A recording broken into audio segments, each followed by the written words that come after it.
नमस्कार दोस्तों। और आज हम आपको बताएंगे धरती पर कैसे आया था कलयुग। पुराणों में 4 युगों के विषय में बताया गया है: सतयुग, त्रेता, द्वापर और कलयुग। कलयुग को छोड़ दिया जाए तो तीनों ही युगों की अपनी अपनी खासियत रही है, परंतु कलयुग में खासियत जैसा तो कुछ नहीं दिखता। चारों ओर अहंकार, प्रतिशोध, लालच और आतंक ही दिखाई देता है। कलयुग को एक श्राप कहा जाता है जिसे हर मौजूदा इंसान भुगत रहा है। हाँ, तकनीक का अत्यधिक विकास भी हुआ है इसी युग में, परंतु क्या केवल इसी बात के लिए हम हजारों नकारात्मक स्थितियों को नज़रअंदाज कर पाएंगे? शायद ही कोई व्यक्ति इस सवाल का जवाब हाँ में देगा। क्या हमने कभी इस बात की ओर ध्यान दिया है कि ऐसा क्या कारण रहा होगा जिसके चलते कलयुग को धरती पर आना पड़ा?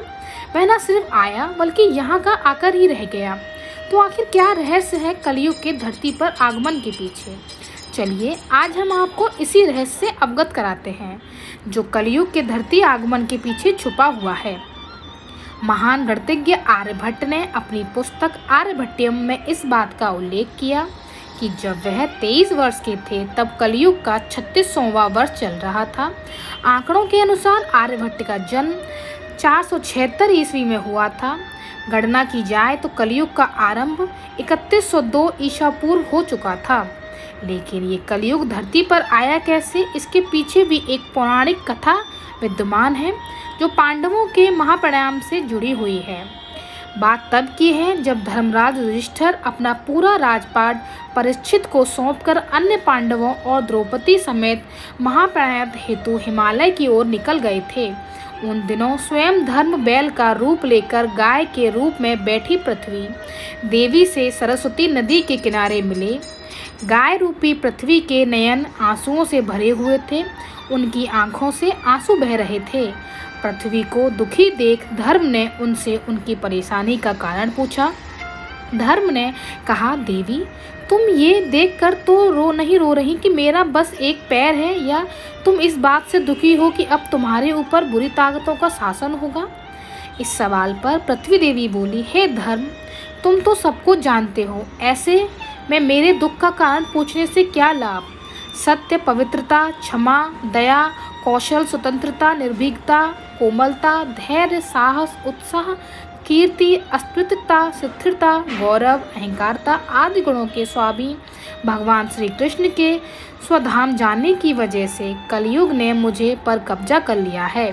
पहले भगवान कृष्ण के चरण मुझ पर पड़ते थे, जिसकी वजह से मैं खुद को सौभाग्यशाली मानती थी, परंतु अब ऐसा नहीं है। अब मेरा सौभाग्य समाप्त हो गया है।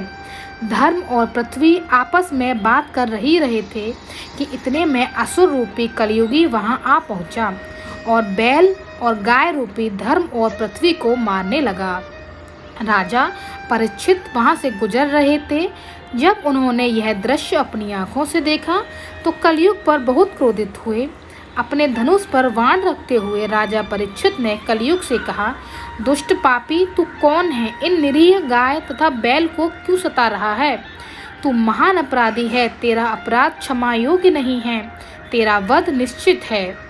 राजा परीक्षित ने बैल के स्वरूप में धर्म और गाय के स्वरूप में पृथ्वी देवी को पहचान लिया। परीक्षित राजा ने उनसे कहा, हे वृषभ, आप धर्म के मर्म को भली भांति जानते हैं, इसलिए आप किसी के विषय में गलत न कहते हुए अपने ऊपर अत्याचार करने वाले का नाम भी नहीं बता रहे हैं। हे धर्म, सतयुग में आपके तप, पवित्रता, दया और सत्य 4 चरण थे। नेत्रा ने 3 चरण रह गए, द्वापर में 2 ही रह गए और अब इस दुष्ट कलयुग के कारण आपका एक ही चरण रह गया है। देवी पृथ्वी इसी बात से दुखी हैं। इतना कहते ही राजा परीक्षित ने अपनी तलवार निकाली और कलयुगी को मारने के लिए आगे बढ़े। राजा परीक्षित का क्रोध देखकर कलयुग कांपने लगा। कलयुग भयभीत होकर अपने राजसी वेश को उतारकर राजा परीक्षित के चरणों में गिर गया और क्षमा याचना करने लगा। राजा परीक्षित ने शरण में आए हुए कलयुगी को मारना उचित न समझा और उससे कहा, हे कलयुग, तू मेरे शरण में आ गया है, इसलिए मैं तुझे जीवन दान दे रहा हूँ, किंतु अधर्म, पाप, झूठ, चोरी, कपट, दरिद्रता आदि अनेक उपद्रवों का मूल कारण केवल तू ही है। तू मेरे राज्य से अभी निकल जा और फिर कभी लौट कर मत आना। परीक्षित की बात को सुनकर कलयुग ने कहा कि पूरी पृथ्वी पर आपका निवास है। पृथ्वी पर कोई ऐसा स्थान नहीं है जहां आपका राज्य ना हो। ऐसे में मुझे रहने के लिए स्थान प्रदान करें। कलयुग के ये कहने पर राजा परीक्षित सोच से विचार कर रहे थे। झूठ, धूत, मद्यपान, परस्त्रीगमन और हिंसा, इन 4 स्थानों में असत्य, मद, काम और क्रोध का निवास होता है। तू इन 4 स्थानों पर रह सकता है। परंतु इस पर कलयुग बोला, हे राजन, ये 4 स्थान मेरे रहने के लिए अपर्याप्त हैं। अन्य जगह भी प्रदान कीजिए मुझे।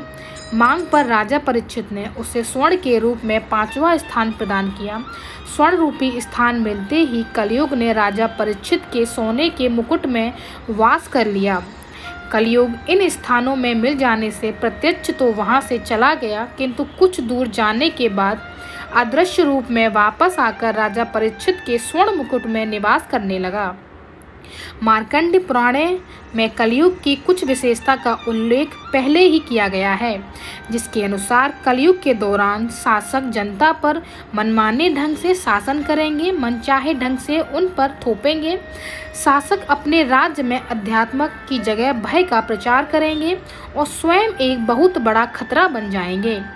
बड़ी संख्या में पलायन शुरू हो जाएगा। लोग सस्ते खाद्य पदार्थ और सुविधाओं की तलाश में अपने घरों को छोड़कर जाने के लिए मजबूर हो जाएंगे। तो दोस्तों, आपको हमारी कहानी कैसी लगी, प्लीज़ हमें कमेंट बॉक्स में लिखकर बताइए और हमारे चैनल को ज़्यादा से ज़्यादा लाइक कीजिए, शेयर कीजिए और सब्सक्राइब कीजिए। धन्यवाद।